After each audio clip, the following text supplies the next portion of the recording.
Have you ever wondered where podcasters go to learn? Welcome to Elite Podcast Academy, the show for podcasters, about podcasters, by a podcaster. Now let's jump straight into today's episode. All right, welcome everybody to another episode. And today I have a very special guest. He's a really good friend of mine. His name is Abe Abdelhadi, and Abe has a podcast called The Bitter Truth. Hey, thanks a lot, man. Appreciate the invite as always. Yeah, no, I appreciate you coming on. So let's jump right in because we try to keep these episodes really short, down to maybe like 15 minutes each. Tell me the main topic of The Bitter Truth.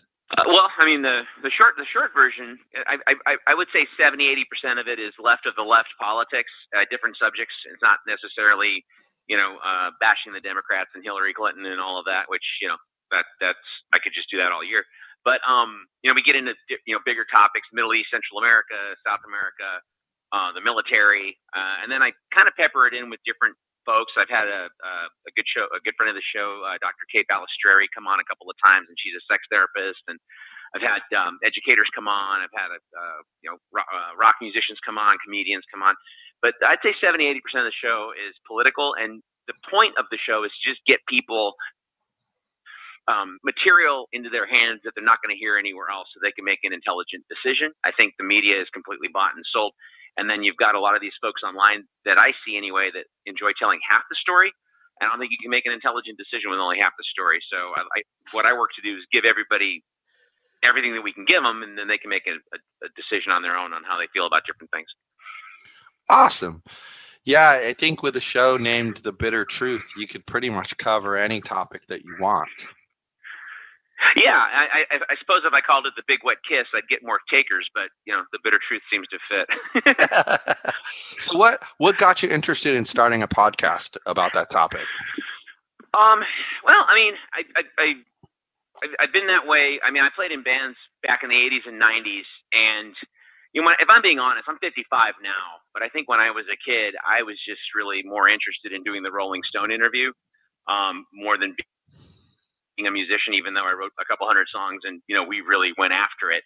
But it was more about communicating these ideas to people. And then I knocked off the band thing about my mid-30s, late 30s, and then started doing comedy. Did that, with marginal degrees of success here and there in LA mostly, for about 10 years. And then I came to Austin. And not really a comedy town. And then I kind of found myself being a little limited just because, with comedy, it's about the jokes and you got to really craft jokes. I think I was pretty good at it. But what I found liberating about this show was I can be funny if it warrants it, but I don't have to be. I can just, make comments or actually, keep asking the subject questions. But the more important thing about it was just to kind of communicate a point of view that you may not get anywhere else. And I kind of thought I was doing that with music, and I definitely thought I was doing it with comedy. But I really believe I'm doing it here just because I have so much help, because my guests, yourself included, have been really good. Whether I agree with them or not, they've just been really good guests. I've been really fortunate the last 6 months to have some really smart people come on the show. I interviewed Neil Dykman, who was running for Senate out here in Texas against Beto O'Rourke and Ted Cruz. And, to be candid, we had a real fiery conversation, but I respect him, because he wasn't BSing people, and he had real facts and figures. Whether you agree with his point of view or what he thinks should happen, you couldn't deny what he was talking about, right? And so even if I don't agree with the person, I just really respected that. So, I've had most people I come on, I do agree with. I'm working to get more folks that I don't agree with, but been kind of finding out that folks that I don't agree with want to come on the show. Like you're of a rare oak, my friend. Well, yeah. I mean, but here's the thing. Do you think that your experience performing music and doing stand-up helps you with your podcast? Absolutely. Yeah, absolutely. And I'm in sales. My day job is sales. I think it's just all kind of, if you're open and you're not attached to regret, I think, that's kind of like a sport in this country. You just kind of look at your entire, trajectory or whatever. I hate to use that word journey because it sounds so Oprah, but yeah, like everything just kind of feeds into the next deal. You know what I mean? Like you learned how to do something, and you think, oh well, that was a waste of time, and then within 6 months you're like, oh wow, that came in handy. That wasn't even a waste of time. You know, so. But yeah, I honestly believe playing music and getting used to being in front of people, not being shy. Doing comedy, which is pure nudity. I mean, you may as well just go streaking if you're going to do comedy. That's vulnerable, and you get out there and you see what works and what doesn't, and how to control a crowd, and all of that. So I think it helps here, because also too it strengthens your confidence in your point of view. Because when you're doing comedy, for example, even if you're writing a joke, a lot of my stuff was kind of political when I was doing comedy, but you want to at least be factually correct, so you would look stuff up and make sure, the point you're going to make is actually accurate and not a lie, So yeah, I think that really helped me here. Yeah, I would think that just as I was thinking about it, the music career helped you get comfortable performing in front of people, and the stand-up comedy career kind of made you a better communicator. And when you put both of those things together, it definitely comes across in both your podcast and anytime you've appeared on my podcast, you're just really comfortable expressing your opinion. And that seems to really help drive your topic forward. Mm-hmm. Mm-hmm. So 100%. So did you have any help getting your podcast started, or did you do it on your own? It ended up being on my own. I had some, I'm not gonna lie, I've had some kicks in the ass the last 4 or 5 years. I had more than a few people in my life, bugging me to do something like this. And then I was involved in a couple of business enterprises at the end of last year, beginning of this year, that just flamed out in spectacular fashion. But to find myself largely on my own, I had a couple of my buddies kind of, hey, you could do it. That's about the only support I've really had. So once the impetus to do the podcast was in place, then, it was just about finding a place to do it and, getting some guests. And, initially I started off thinking I was going to do 3 a week. So I spent about a month and a half recording 12 shows, thinking that'll give me a good cushion. And then, pretty much before I knew it, I was running out of time because, not everybody can do it when you want them to do it. And I still record at a studio. I don't do it out of my house. So it was a little less convenient, but not by a lot. But then the other part of it was to, I spend less money doing it once a week versus 3 times a week. And the Patreon, I have a Patreon page set up, / The Bitter Truth, and that works pretty well. I mean, I get some income off of that, and that pays for some of the costs, but not all of them. But thankfully, it's not something that is going to break me. But I'm obviously looking to expand the support and do more shows. Sure. So, what do you think was most difficult about starting the podcast? Having confidence in my own judgment of who should come on, because initially, I mean, I was pretty fortunate. I got some friends with PhDs who've written books and stuff like that, and a couple of military guys that actually had a real background who could speak intelligently. But then expanding out, I was like, well, how long can I keep this going? That was the biggest mental hurdle I had was, well, what if I can't find any more people to come? That I would say was the biggest challenge. But then once the rhythm got going, and then you meet somebody, and then they know 3 people that from one interview I did initially, was a libertarian kid running Kerry McKinnon's campaign out here for lieutenant governor in Texas. From that one guy, I got like a couple of green people, a few libertarians. I got a Republican.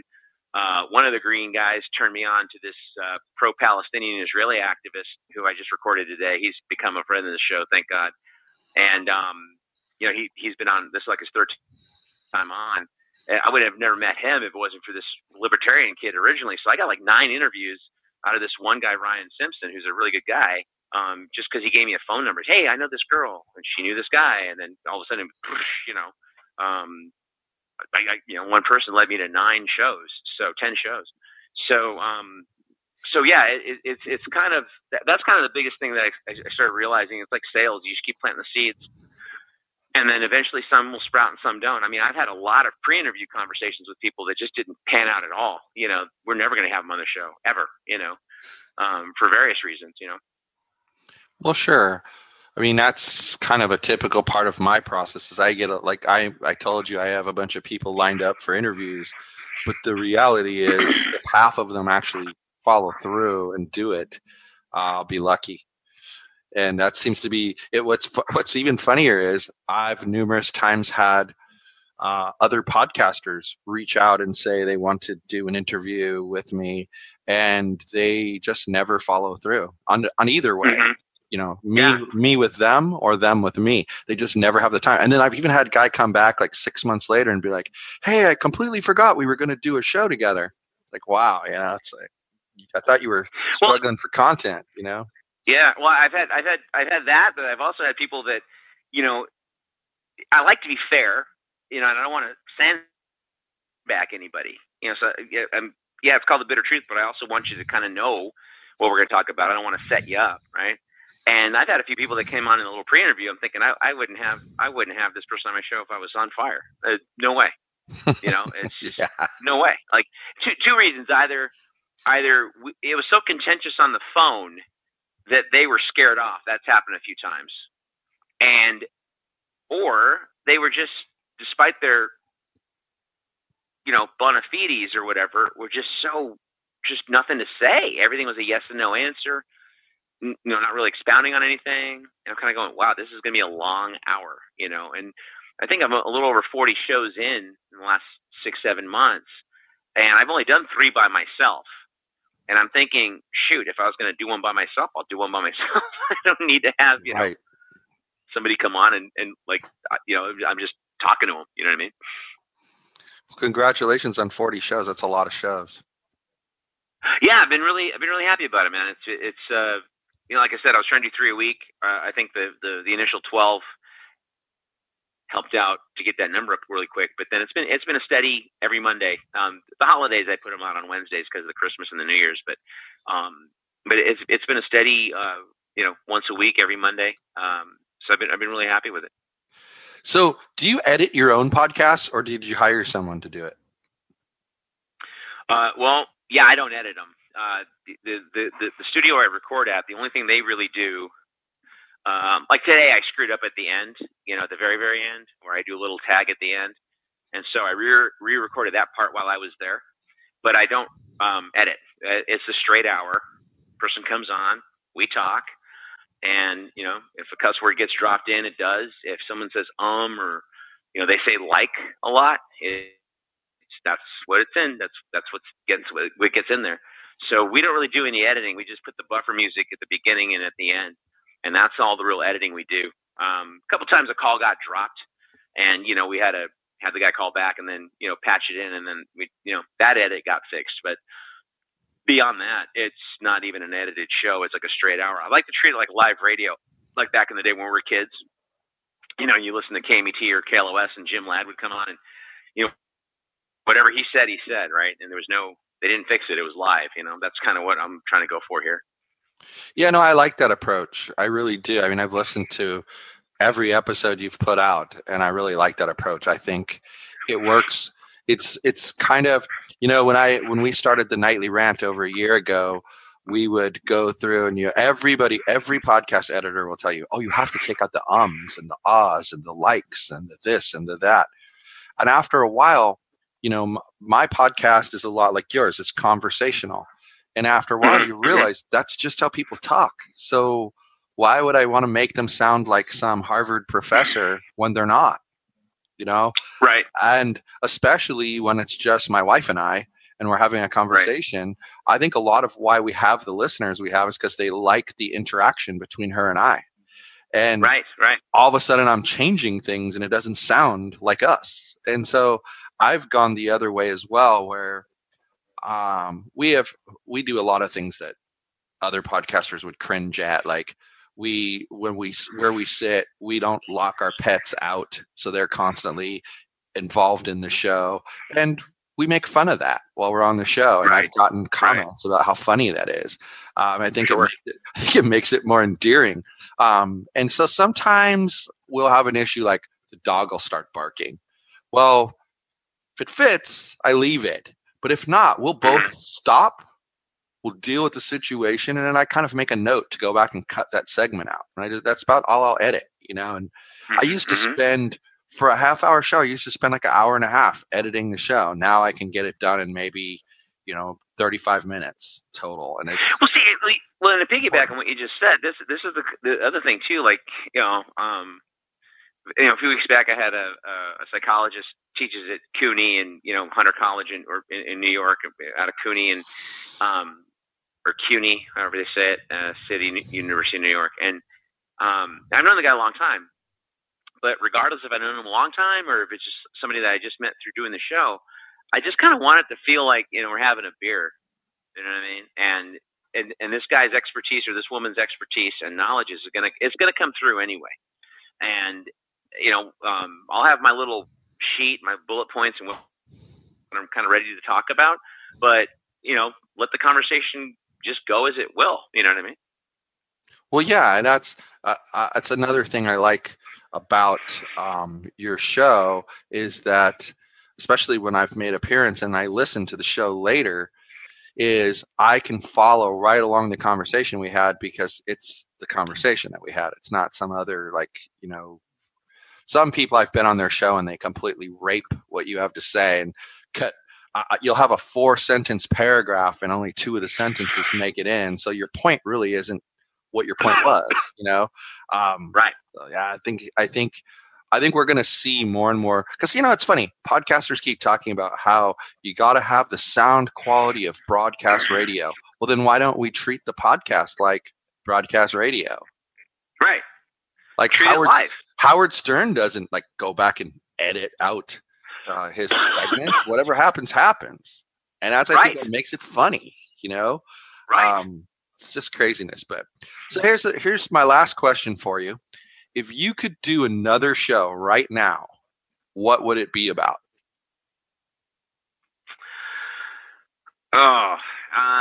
It would either be about comedy or rock and roll and light, not necessarily lighter because comedy is not really light. And if you dig rock and roll, the kind of stuff that I like isn't light either.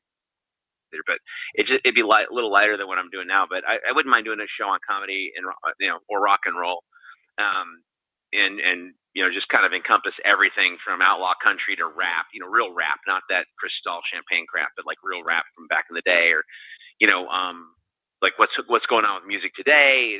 The nature of media, how it's splintering different audiences, stuff like that, and just get different guests to talk about that. That'd be fun. That'd be fun to do. That'd be a fun topic to, you meet some interesting people and up and coming musicians and comedians who are trying to get their stuff on iTunes or whatever. That seems like it'd be kind of fun. I agree with you. And I think especially with where you live, you'd probably be able to find a lot of people to come on your show. Oh, if I was, in Austin? Yeah. I could throw a rock in this town. I could hit a guy with a CD out. There's like 5 guys I can hit up right now. They would come on the show. They don't even know me. I just go to see them play. But they would come on the show in a second. But yeah, it's that may be just something down the road when I start doing everything in home and that kind of thing. But yeah, I haven't really thought about it until you asked the question. Well, yeah, I mean, just paying for studio time is definitely going to limit, unless you're independently wealthy. It's going to definitely limit what you can and can't do. And I've even seen mostly what I've seen is even the independently wealthy people, eventually they get tired of going to the studio and having to rely upon the studio schedule, so they end up building their own studio in their house. So. Right. I think pretty much that's one of the nice things about podcasting is you can do it mobile. I mean, we went to Politicon and we did podcast right there on the floor of Politicon. You could do it anywhere. It's kind of fun. But you made me think of something while you were talking about music and comedy. I think that there are definitely podcasts out there on both topics, obviously, but I think if you were to put the approach that you use for your Bitter Truth show Uh-huh. and be kind of like, open and honest and ask the tough questions, I think you could actually perhaps get like to what it's like on the inside of all that. Like, what does it feel like being the guy that's trying to make it in the music industry, especially today, where it correct me if I'm wrong, but it feels like it would be a lot harder today, even though there's a lot more places to put your music. Just feels like it would be harder. Like you don't get as much support from the label. Well, to be fair, the labels are dead. Anybody that wants to get on a label, unless you want to be famous, you need a label if you want to be famous, right? Makes but sense. The labels are signing fewer people. I worked in the record business, not only playing music, but I was at two different record companies. And back then, this is like 25, 30 years ago, back then they would sign 10 bands, right?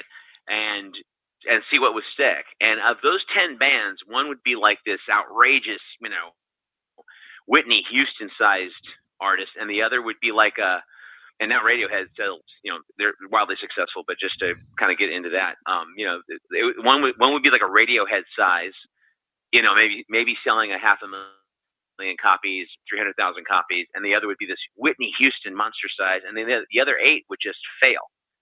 Just epically fail. And what was considered a failure in the record company rubric would not be a failure if they put out the record themselves. The band only sold 30,000 records. If they sold 30,000 records on their own and kept all the money and weren't worried about paying back in advance, shoot, they would gross about $300,000, right? Sure. And that's not even counting touring.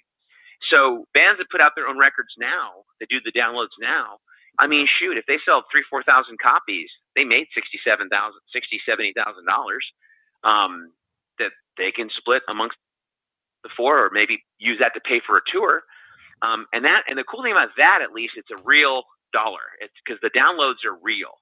Whereas in the record business, you could ship 1 million copies, meaning we put 1 million copies in the stores, but then 6 months later when they do the returns, right? So the artist isn't getting paid on 1 million copies. They're getting, they shipped 1 million. When you see that platinum record or multi-platinum records, that's how many were shipped into the stores, not how many actually sold into the hands of the customer, right?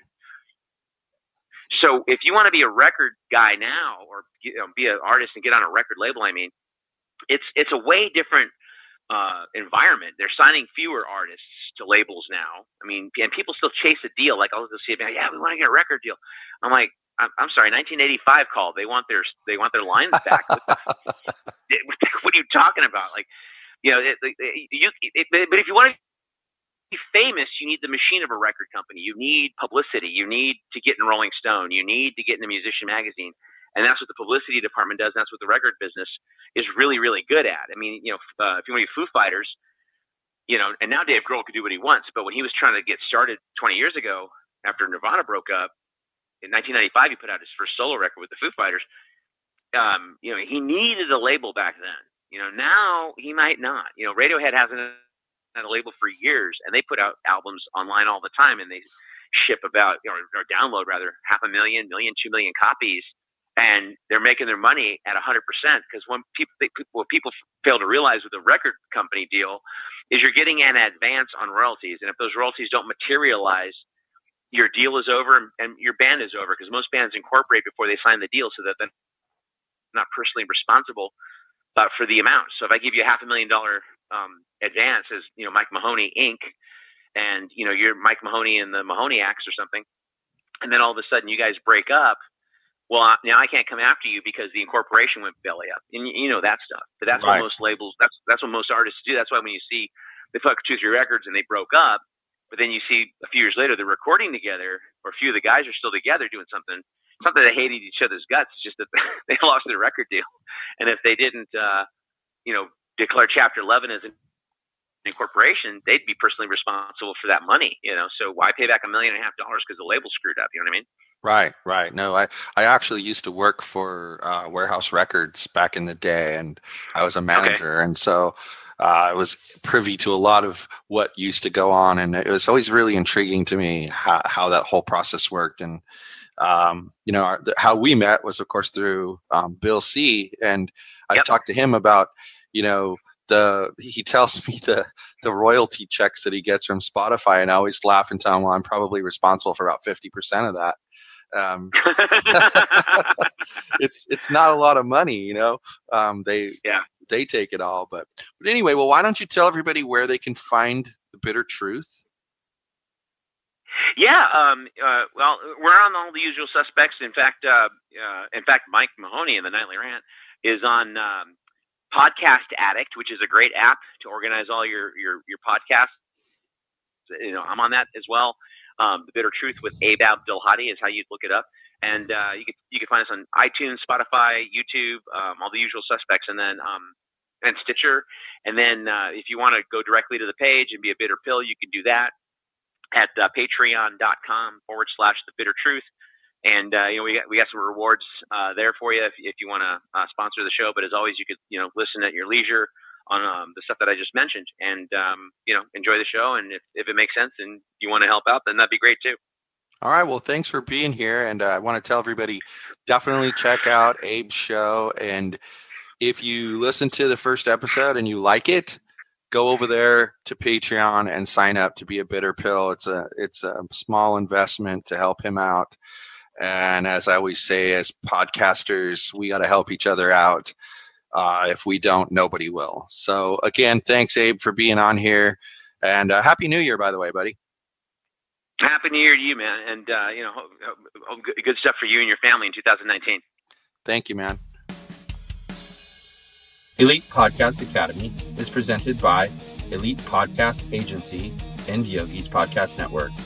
Do you want help getting on other podcasts? Elite Podcast Agency is the place for you. We help podcasters get interviews on shows, whether it is once a month or once a week.